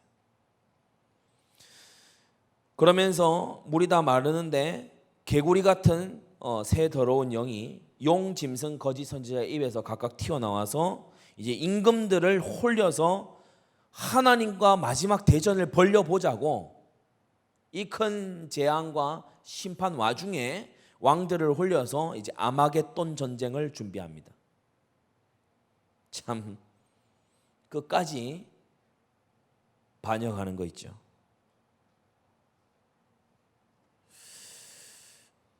(15절) 말씀이 우리에게 주시는 말씀입니다. 이러한 대접 재앙이 막 쏟아부어지고 있을 때 주님은 도적같이 재림하여 오실 것이다. 우리는 그리스도 예수로 옷 입고, 맞습니까? 그리스도 예수로 옷 입고 정욕을 위하여 육신의 일을 도모하지 마십시오. 그리스도로 옷 입고 날마다 자기를 그리스도의 보혈에 씻어 깨끗한, 심령이 깨끗하고 그 말과 행위가 흠잡을 것이 없는 그와 같은 그리스도인들로 날마다 나아가야 될 줄 믿습니다. 종말을 맞이하는 그리스도인에게 정결한 삶은 무엇보다 중요한 신부의 단장입니다. 우린 정결하게 주님 맞을 준비를 해야 돼요. 새 영이 아마겟돈이라고 하는 곳으로 왕들을 모읍니다. 이 왕들은 전부 다 하나님을 비방하는 자들, 하나님을 원망하고 이런 재앙을 내리다니 전능자가 그럴 수가 있느냐라는 막 이런 원망으로 가득 찬 인간들이 이제 모여드는 거죠. 그 옛날 바벨탑에 모였던 것처럼 이 인간들이 이제 모여서 하나님을 대적하는 겁니다. 17절 일곱째가 대접을 쏟았어요. 큰 음성이 성전에서 나서 가로되 뭐라고요? 되었다. It's done. It's finished. 마쳤다. 되었다. 다 되었다. 그래서 일곱 대접 심판이 이렇게 마무리가 됩니다. 큰 지진이 일어나죠. 일곱째 대접을 부었을 때는 큰 지진이 일어나서 바벨론이 통째로 무너지고 각 섬도 산악도 간데가 없이 땅들이 전부 밀려나 버리는 그런 큰 지진. 자, 밑에 칸을 보겠습니다. 아마겟돈은 다른 말로 무깃도라고 하는데 이곳은 혼란한 전투의 장입니다. 사사기 5장 19절에 드보라가 이 시스라의 군대와 맞서 싸웠던 그 장소가 바로 이 무깃도입니다. 5장 19절 위에 적어놨죠. 열왕이 와서 싸울 때 가나안 열왕이 무깃도 물가 다안악에서 싸웠으나 돈을 탈취하지 못하였도다. 그래서 이 드보라가 승리의 찬가를 부르면서 거기서 등장하는 지명이 바로 무깃도입니다. 뭘 의미하는 거죠? 큰 장군, 위력 있는 자를 연약한 여인이 죽인 전쟁이에요. 그죠? 야엘이라고 하는 이 한 여인이, 연약해 보이는 한 여인이 장군 시스라를 죽인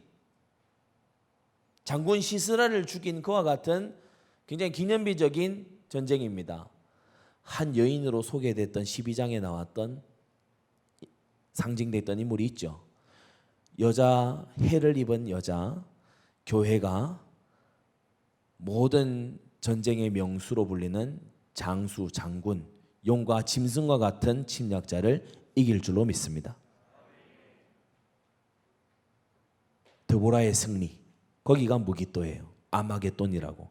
둘째로 아마겟돈은 왜 혼란한 전투라고 하는가 하면 아마겟돈은 신실했던 종교개혁자 요시야가 죽은 곳입니다. 요시야가요 친바벨론 행보를 하다가 이 무깃도에서 비참하게 죽어요. 열왕기하 23장 29절 위에 적어놨습니다. 애굽 왕이 요시야를 무깃도에서 만나 본 후에 죽인지라. 그래서 연약한 여인은 승리했지만 승리할 줄 알았던 왕은 패배하는 그런 승리와 패배가 혼합되어 있는 이 장소가 이 아마겟돈이에요. 여러분, 겸손한 자가 이깁니다. 영적 전쟁은 겸손한 자가 이겨요. 제가 볼 때는 요시야가 선지자의 말을 듣지 아니하고 많이 방심한 것 같아요. 성전을 정화했어요. 종교를 개혁했어요. 요시야와 같은 왕이 없다라고 주님이 칭찬하셨어요. 그런데 친바벨론 정책을 피는 거 있죠. 이렇게 되면은 살아남기 어려워요. 이전에 내가 어떤 행보를 걸어왔든지 지금 하나님의 편에 서야 돼요. 하나님의 편에 서야 돼요. 내가 뭐 신앙 경력이 어떻고 내가 뭐 신앙의 뭐 열균이 어떻고 몇 대째 믿고 이런 거 소용없습니다. 지금 하나님의 편에, 그리스도의 편에, 교회의 편에 서야 됩니다. 연약한 여인을 통해서도 철병거 900승을 이끄는 장군 시스라를 죽이실 수 있는 하나님. 그러나 신실한 길을 걸어왔지만 하나님 반대편에 선 요시야를 죽음에 내어주실 수 있는 전능하신 하나님, 하나님을 경외하시기 바랍니다. 둘째, 멸망할 자는 결코 회개를 안 합니다. 넷째, 다섯째, 여섯째 대접, 일곱째 대접이 부어질 동안요 계속해서 하나님을 비방합니다. 아프다 하나님 때문에, 내가 불편하다 하나님 때문에, 하나님이 나한테 이럴 수가 있냐, 전능자가 있다면 이럴 수 있냐, 신이 있다면 이럴 수가 있냐, 하나님이 절대 주권자라면서 나한테는 왜 이런 일이 벌어질까요? 요따위 말을 합니다. 하나님을 비방합니다. 이런 사람들은 망해야 돼요. 새 입에서 나온 새 더러운 영이라고 했어요. 용, 짐승, 거짓 선지자의 입에서 나왔어요. 용의 입에서 나왔어요. 마귀적인 언론, 그렇죠? 짐승, 핍박하는 정치 권력이 언론전을 합니다. 그 입에 말이 나왔다고 했어요. 입에서 나왔죠. 거짓 선지자, 거짓 종교가 막 뭔가요? 언론 플레이를 합니다. 개구리 같은, 무슨 말이냐? 더러운 겁니다. 악령은 더럽습니다. 그리스도는 순결하십니다. 여러분, 악령은 더럽고 추잡합니다. 입에서 나온 귀신의 영, 그거는 요한복음 20장에 예수님께서 숨을 내쉬며 가라사대 성령을 받으라, 이걸 마귀가 모방하는 거예요. 아주 비겁한 놈이에요. 이 마귀는 지가 어린 양을 이길 수 있다는 망상에 빠져 있어요. 심판받는 불신 세상을 보면서 우리는 세 가지 크게 결단해야 되는데, 첫째, 하나님 편에 서시기 바랍니다. 여러분, 사람이요 잘났고 못났고 다 떠나서 하나님 편에 서야 돼요. 둘째로 로마서 12장 19절입니다. 너희가 친히 원수를 갚지 말고 진노하심에 맡기라. 기록되었으되 원수 갚는 것이 내게 있으니 내가 갚으리라고 주님은 말씀하십니다. 셋째로, 거기 비어있죠. 우리가 해야 될 건 뭐예요? 기회가 있을 때 전도해야 됩니다. 기회가 주어졌을 때, 아직 시간이 있을 때 우리가 전도해야 될 줄 믿습니다. 그래서 대접이 이제 다 쏟아졌어요. 우리 17장부터는 내일 아침에 하도록 하겠습니다. 하나님의 심판. 우리가 이 말씀을 좀 되새겨보면서 우리 12장부터 지금 16장까지 우리가 말씀을 함께 봤죠. 하나님은 반드시 회개치 않는 자를 심판하시는 두려우신 하나님이십니다.